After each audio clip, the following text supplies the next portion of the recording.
and welcome to Northside Speaks. I'm your host, Lori Salazar. Today we're talking about energy savings throughout the entire school district. Here to tell us more about it is Energy Management Coordinator Alan Goldapp. Alan, welcome. Glad to be here. Thank you for inviting me. Absolutely. Now, I understand we just saved a whole lot of money, even got a check for it.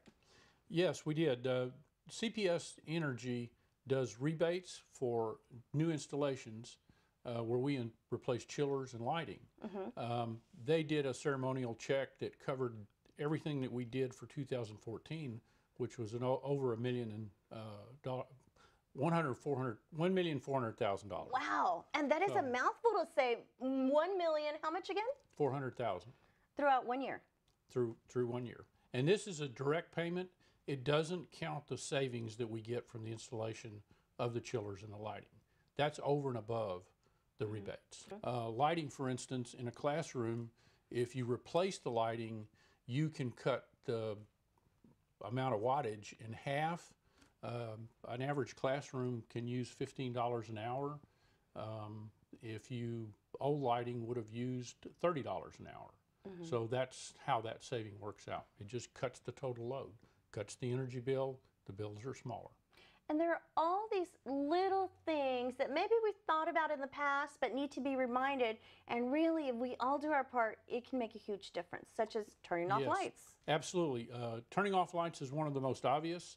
Again, like I said, the 1 hour of lighting in a classroom costs $15 a year, so that's significant.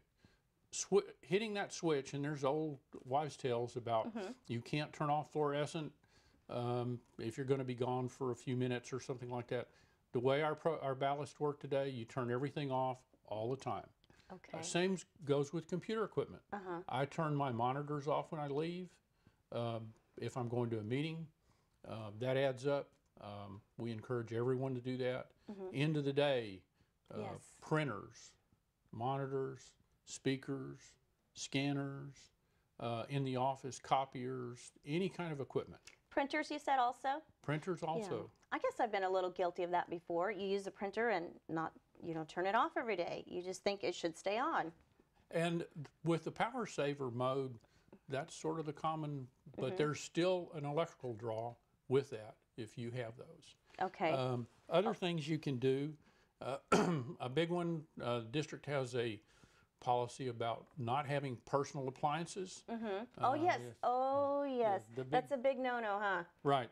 Okay. Especially on the electric heaters. They're not only a power draw, a big power draw, but they can also be dangerous.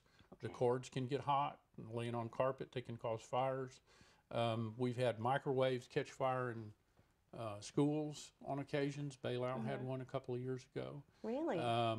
But we do allow certain types of personal lighting. We encourage people to use compact fluorescent light bulbs, or now you can get LEDs. LEDs are getting much more they're a lot less expensive. And we're even installing them in some of the schools now.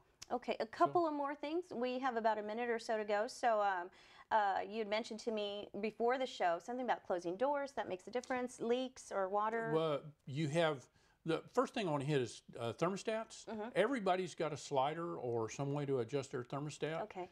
1 degree of temperature change equals 1% in energy. The other thing we encourage is don't prop outside doors. Keep those closed. You want to consolidate your activities. Report leaks, dripping faucets. We have a water shortage. We're still in stage 2 drought. Alan, thank you so much for joining us today and just reminding us about these energy saving tips. Thank you. Thank you. And thank you for joining us for another edition of Northside Speaks. We'll see you next time.